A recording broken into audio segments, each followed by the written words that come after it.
Urtegi esan naiz, informatikan doktorea, eta Ikerbarri banaiz, matematika aplikatuen Euskal Zentroan.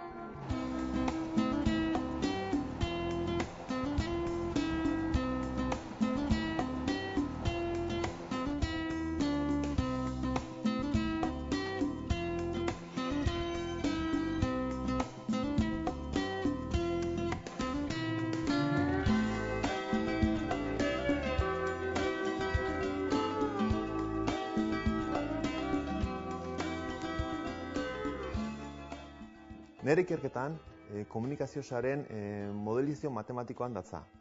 Eta orduan, helburua internet bezalako sare konplexuen funtzionamendua ulertu eta hobetzen saiatzen gara.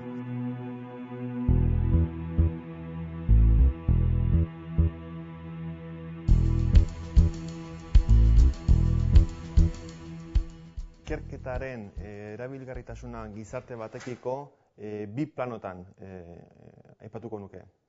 Alde batetik, ikerketa beraren emaitza. Zentzu horretan esan beharko genuke egiten duguna ez daukala aplikazio zuzenik, edo epe motzea behintzat. Baina epe luzea oso garrantzitsua, erabaki horra izan daitekeela herrialde baten egoera ekonomikoarentzako. Beste aspektu bat, ikerketa zertarako balio den erikuspuntuan behintzat, da hurrengo belaunaldiaren prestakuntzan, zentzu batetan. Ikasle berrien prestakuntzan, bai doktorautza tesiak direla edo master tesiak, eta agian pertsona hauek izango dira enpresa berrien sortzaile, beste enpresetan erantzukizunezko postuak izango dituzenak, eta baita ere mundu akademikoan, unibertsitatean eta jakintzaren jarraipenarekin jarraituko dutenak.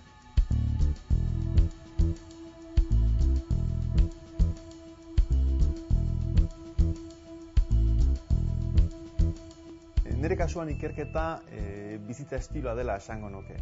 Niri beti gustatu izan du zait ikastea, eta orduan zentzu horretan nire bizitza ikastea eta gauzak ulertzeari dedikatzea segulako zoriona da. Ingeniaritza ikasketak egin nituen Iruñan, eta nahi nuen ikerketan sartu, baina erreferentzia gutxi zeudenez Euskal Herrian garai hartan, irakasle baten bitartez Estatu Batuetara joan nintzen ikastera. Eta orduz geroztik 10 bat urtez Estatu Batuetan, Frantzian eta Holandan aritu naiz ikasten eta lan egiten. Oroar oso gustora, asko ikasten, oso jende azkarra eta gainera lagun minak bihurtu direnakin. Baina ni beti neuken gogoa Euskal Herria itzultzeko eta nire ekarpena herriaren konstrukzioan egiteko. Eta duela 4 bat urte, Eusko Jaurlaritzak sortu zituen ekimenei esker, hain zuzen Ikerbask eta bekan berari esker, itzultzeko aukera izan nuen.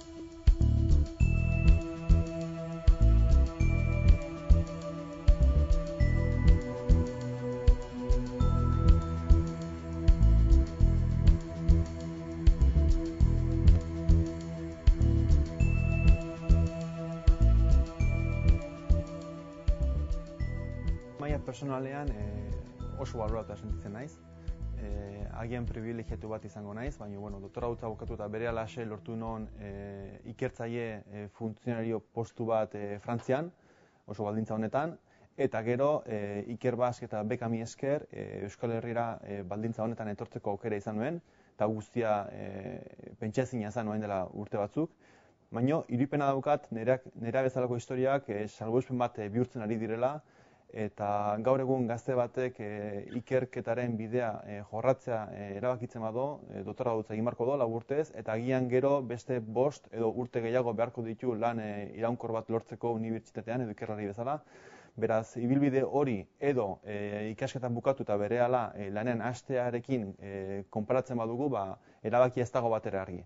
Orduan hau pena bada eta nire irudipenez sistemak lagundu beharko luke, bideratu beharko lituzke gazte behintzat motibatuenak daudenak ikerketaruntz, bertan egin bai dezakete ekarpen oso garrantzitsua. Orduan zentzu honetan agintariei eskatu beharko genieke ondo dagoela bekak eta ikasleak izateko gehitzea, baina beste alde batetik ibilbide zientifiko bat planteiatu eta martxan jarri beharko genuke.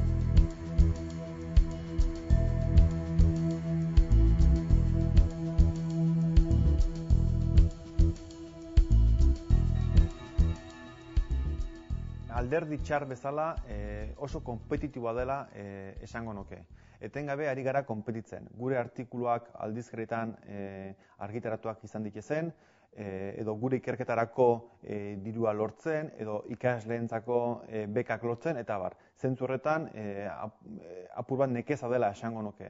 Beti frogatu behar baitugu, hoberenak edo lan ona egiten ari garela.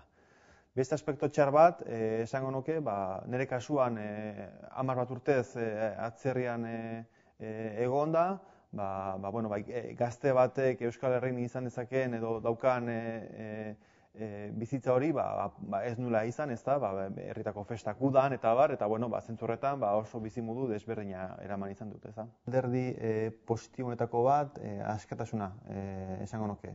Ez dugu nagusirik, ez dugu inor esaten digunik egunean zehar edo astean zehar zer egin behar dugun, eta ikerlari bakoitzak erabakitzen du bere denbora, ze problematan, ze problema bazen dedikatu behar den, ikertzen.